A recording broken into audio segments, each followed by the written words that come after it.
Le mot hébreu pour disciple, pour serviteur de Yahusha, c'est Talmidim. D'accord? Donc, on va parler des Talmidim de Yahusha parce qu'il est très important de comprendre ça. On va voir des comparaisons aussi en même temps entre la traduction et le texte original afin que vous voyez les différences qu'il y a.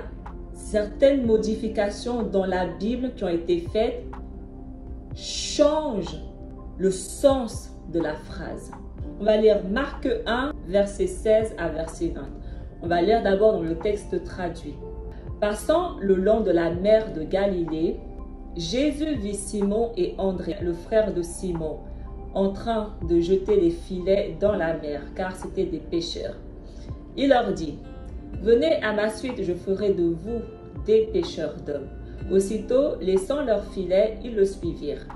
Jésus avança un peu et il vit Jacques, fils de Zébédée, et son frère Jean, qui étaient dans la barque et réparaient les filets. Aussitôt, Jésus les appela. Alors, laissant dans la barque leur père, Zébédée avec ses ouvriers, ils partirent à sa suite. Maintenant, dans le texte original, comme Yahusha et d'autres marchaient en Galilée, il vit Shimon et André, son frère, qui jetaient des filets dans la mer car ils étaient pêcheurs. Puis Yahusha leur dit, « Venez et marchez après moi, et je ferai de vous des pêcheurs d'hommes. » Alors aussitôt ils laissèrent les filets et allèrent après lui. Quand ils eurent marché un peu plus loin, il vit Yaakov et Yohanan, les fils de Zabdaï, dans un petit bateau, plaçant leurs filets. Et aussitôt il les appela. Alors ils laissèrent leur père Zabdaï dans le petit bateau et allèrent après lui. Le trait de caractère que nous devons avoir pour être serviteur, on laisse tout et on le suit. Si on n'a pas ce trait de personnalité qu'ont eu ces Talmidim, si on n'est pas capable d'agir comme ces Talmidim ont agi, on ne peut pas faire partie de ces Talmidim. Nous devons avoir le même mindset.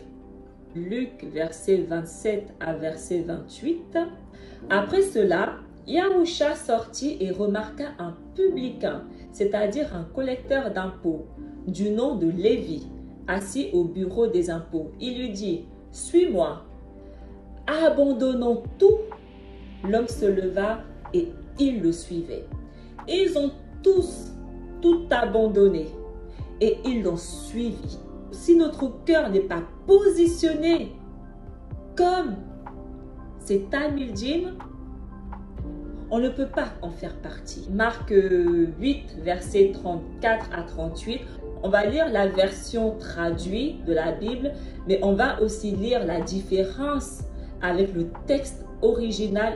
Appelant la foule avec ses disciples, il leur dit, « Si quelqu'un veut marcher à ma suite, qu'il renonce à lui-même, qu'il prenne sa croix et qu'il me suive. Car celui qui veut sauver sa vie la perdra. Mais celui qui perdra sa vie à cause de moi et de l'Évangile la sauvera. Quel avantage en effet un homme a-t-il à gagner le monde entier si c'est au prix de sa vie? Que pourrait-il donner en échange de sa vie? Celui qui a honte de moi et de mes paroles dans cette génération adultère et pécheresse, le Fils de l'homme aussi aura honte de lui quand il viendra dans la gloire de son Père avec les saints anges. Maintenant, lisons le texte original. Et il appela les gens et ses Talmidim et leur dit, « Celui qui veut me suivre doit renoncer à lui-même, prendre avec lui la chaîne et trame et me suivre. Et quiconque veut sauver son neshama, donc son âme, son neshama, il le perdra. Mais celui qui le perd à cause de moi et à cause de la bonne nouvelle, il le sauvera. Et que profitera-t-il à un homme, même s'il a le monde entier pour lui, s'il perd son nefesh? Et celui qui me reconnaîtra et me proclamera, moi et ma parole dans cette nation, pécheresse et fornicatrice, le Fils de la Vierge le reconnaîtra devant Yahuwah, le Père, quand il viendra dans sa lumière avec les messagers. Yahusha, il ne dit pas celui qui aura honte de moi et de mes paroles. Il dit celui qui me reconnaîtra et me proclamera, moi et ma parole. Il ne dit pas dans cette génération, dans cette nation. C'est très précis. Il ne dit pas celui qui me proclamera n'importe où comme il veut. Celui qui me proclamera dans cette nation. De quelle nation il parle? Dans quelle nation il veut qu'on le proclame? Celui qui me proclamera dans la nation d'Israël, la nation où je me trouve actuellement. Cette nation pécheresse et fornicatrice. Le fils de la Vierge. Ce n'est pas le fils de l'homme, le fils de la Vierge. Il n'est pas né d'un homme, il est né d'une Vierge. Il y a une différence entre le fils de l'homme et le fils de la Vierge. De quel homme on parle ici pour l'appeler fils de l'homme? Ça n'a absolument aucun sens. Marc 10, versets 28 à 30. Puis Képha commença à lui dire: voici, nous avons tout quitté et nous marchons derrière toi. Alors Yahusha répondit et lui dit: vérité, je vous dis qu'un homme qui quitte sa maison et ses frères et ses sœurs, ou son père ou sa mère, ou ses enfants ou son héritage, par respect pour moi ou à cause de la bonne nouvelle, il recevra une récompense au centuple, et de plus en ce temps-ci des maisons, des frères, des sœurs et des fils avec détresse, et dans le monde à venir la vie éternelle. Marc 6, verset 1. Et Yahusha partit de là et s'en alla dans sa propre terre. Et ses Talmidim le suivirent. Les Talmidim, ils ont tout abandonné pour le suivre. Et partout où Yahusha allait, ses Talmidim marchaient derrière lui. Ses Talmidim le suivaient. Une fois que tu le suis, tu le suis. On ne regarde plus en arrière, on avance avec lui. On imite ses pas, on le suit partout où il va. Jean 1, verset 12. Seulement, à tous ceux qui le reçoivent, il donne la capacité qu'ils soient faits les fils d'elle, ceux qui croient en son nom. Tous ces Talmidim qui ont cru en son nom, qui ont marché après lui, qui l'ont suivi partout, Yahusha les a fait devenir des fils de Yahuwah. Donc, pour être un enfant de Yahuwah, tu dois faire partie de ses serviteurs. Donc, si tu ne marches pas derrière Yahusha, comme ont marché ces Talmidim, tu n'es pas enfant de Yahuwah. C'est très important de le comprendre. Parce que beaucoup disent, je suis enfant de Dieu, moi je suis un enfant de Dieu. Ce n'est pas ce que la parole dit. Seuls les Talmidim de Yahusha qui ont cru en lui, qui ont marché avec lui, sont devenus des fils d'Élohim. Marc 4, versets 10 à 12. Là, je lis du texte original. Et quand il fut de côté, les Talmidim l'interrogèrent au sujet du proverbe. Et il leur dit: à vous, il est donné de comprendre les conseils confidentiels du royaume céleste, mais pas à eux, excepté à travers ces analogies, afin qu'ils puissent voir, mais ne pas percevoir, et qu'ils puissent entendre, mais ne pas comprendre. C'est-à-dire comprendre leurs péchés afin qu'ils puissent être expiés. Yahusha révèle uniquement à ses Talmidim. Ces Talmidim étaient à part de la foule. Il leur parlait différemment, il leur expliquait différemment, il leur révélait différemment qu'à la foule. De manière à ce que la foule, ceux qui ne font pas partie de son assemblée, de ses serviteurs, ne puissent pas se convertir. Tu peux avoir autant d'arrogance et d'ego que tu veux et croire que tu comprends autant que tu veux. Tant que Yahuwah ne t'a pas choisi, ne t'a pas guéri, tu ne vas rien comprendre à sa parole. Et si on lit le verset 33 à 34, il leur dit beaucoup d'analogies comme celle-ci afin qu'ils puissent comprendre. Et il ne leur parlait pas sans analogie. Et à cause de cela, il leur expliquait deux côtés. À la foule, il parlait sans rien expliquer, mais une fois qu'il était à part, à côté uniquement avec ses talmidim, il leur expliquait tout, afin que eux seuls comprennent. Luc chapitre 5 verset 9 à 11, en effet, un grand effroi l'avait saisi, lui et tous ceux qui étaient avec lui devant la quantité de poissons qu'ils avaient pêchés.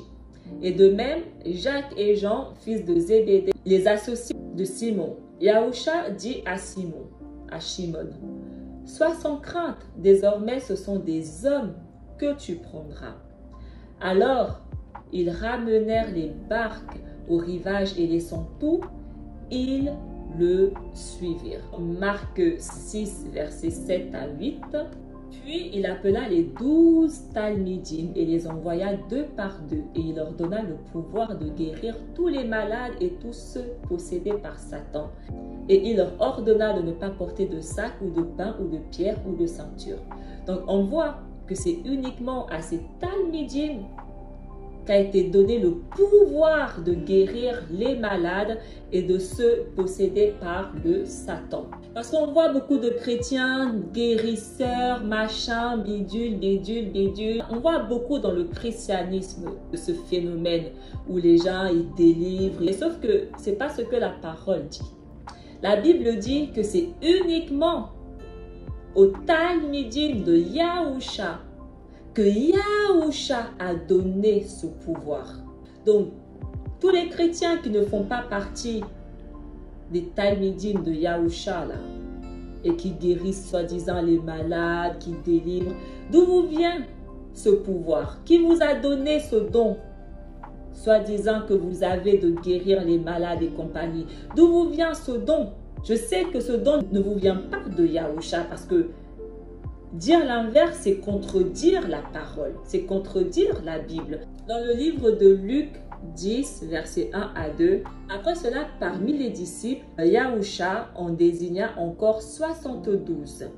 Et il les envoya 2 par 2 en avant de lui en toute ville et localité où lui-même allait se rendre. Et il leur dit, « La moisson est abondante, mais les ouvriers sont peu nombreux.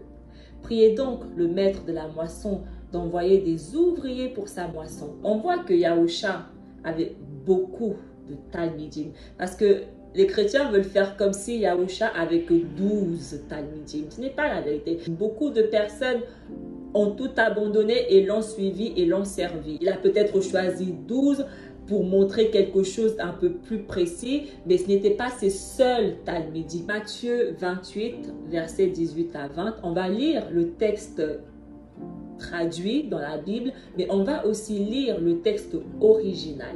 Yahusha s'approcha d'eux et leur adressa ces paroles. « Tout pouvoir m'a été donné au ciel et sur la terre.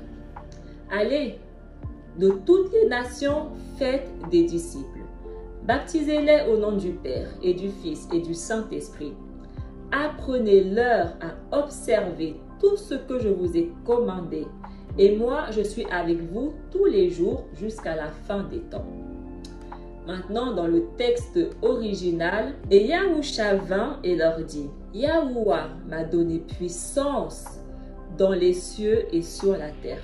Par conséquent, allez prêcher à tous les peuples et immergez-les dans le nom du Père et du Fils et du Ruach HaKodesh et enseignez-les. Et gardez tout ce que je vous ai ordonné, et je serai avec vous en tout temps jusqu'à la fin du monde. » On comprend différemment avec la version originale que la version traduite. Yahusha ne leur dit pas à ses talmidim, apprenez-leur à observer tout ce que je vous ai commandé. Ce n'est pas ce qu'il leur dit. Il leur dit, enseignez-les, point. Enseignez-les. Mais vous, mes talmidim, gardez tout ce que je vous ai ordonné. Ce n'est pas la même chose. Et qu'est-ce qu'il leur demande d'enseigner? Qu'est-ce que les talmidim doivent enseigner? Enseigner le Nouveau Testament? Le Nouveau Testament n'existait pas à leur époque. Donc, qu'est-ce qu'ils devaient enseigner? Ils devaient enseigner la Torah. Ils devaient enseigner la parole de Yahuwah. lorsque tu es établi, Yahusha te demande d'enseigner la Torah au peuple. Mais les chrétiens enseignent que le Nouveau Testament. Ce n'est pas en accord avec ce que Yahusha attend de ses talmidim de faire. Enseigner la Torah. Luc 10, verset 16. Celui qui vous écoute m'écoute, celui qui vous rejette me rejette, et celui qui me rejette rejette celui qui m'a envoyé. Les talmidim qui ont été établis par Yahusha, si on ne les écoute pas, c'est Yahusha qu'on n'écoute pas. Si on les rejette, c'est Yahusha qu'on rejette. Et si on rejette Yahusha, on rejette Abba, on rejette le Père Yahuwah. Comment on traite les talmidim de Yahusha? C'est Yahusha que nous traitons comme ça. Et il le dit dans Marc 9, verset 41. Tout homme qui vous donnera une coupe en mon nom à cause du fait que vous êtes mes oints, en vérité, je vous dis qu'il ne perdra pas sa récompense. Et si on lit dans le texte traduit de la Bible, et celui qui vous donnera un verre d'eau au nom de votre appartenance au Christ, Amen, je vous le dis, il ne restera pas sans récompense. Le Christ, ce mot n'existe pas dans le texte original. Ce n'est pas ce qu'il dit. Il dit que les talmidim sont des ouins. Ils sont ouins. Ils ont une onction sur eux. Ils sont scellés de quelque chose. Yahuwah les a scellés. Donc lorsqu'on commence à comprendre qui sont réellement les talmidim, leur rôle, leur mission, leur appartenance, lorsque on comprend qui ils sont, on comprend beaucoup de choses. Jean 21, verset 15 à 17. Puis, alors qu'il mangeait, Yahusha dit à Shimon Képha, Shimon de Yohanan, m'aimes-tu plus que cela? Puis il répondit, Adon, oui, tu sais que je t'aime. Alors Yahusha leur dit, gardez mes agneaux. Puis Yahusha lui demanda à nouveau, Shimon Képha, fils de Yohanan, m'aimes-tu? Alors Shimon répondit, oui, Adon, tu sais que je t'aime. Puis Yahusha lui dit, garde et nourris mes agneaux. Il lui demanda une troisième fois, Shimon de Yohanan, m'aimes-tu? Maintenant Képha était anxieux, car il lui avait demandé 3 fois s'il l'aimait. Il lui répondit, Adon, sachant toutes choses, tu sais que je t'aime. Alors Yahusha lui dit, nourris mon troupeau. Voilà ce qu'il attend de toi en tant que serviteur, de paître son troupeau, de nourrir son troupeau, de garder son troupeau. Si tu ne fais pas ça, tu n'es pas serviteur de Yahusha.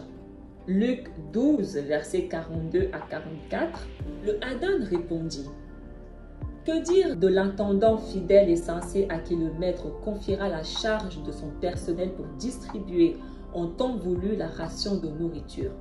Heureux ce serviteur que son maître en arrivant trouvera en train d'agir ainsi. Vraiment, je vous le déclare, il établira sur tous ses biens. Si tu fais ce que Yahusha attend de toi avec fidélité, il va t'établir sur tous ses biens. Luc 22, versets 28 à 30.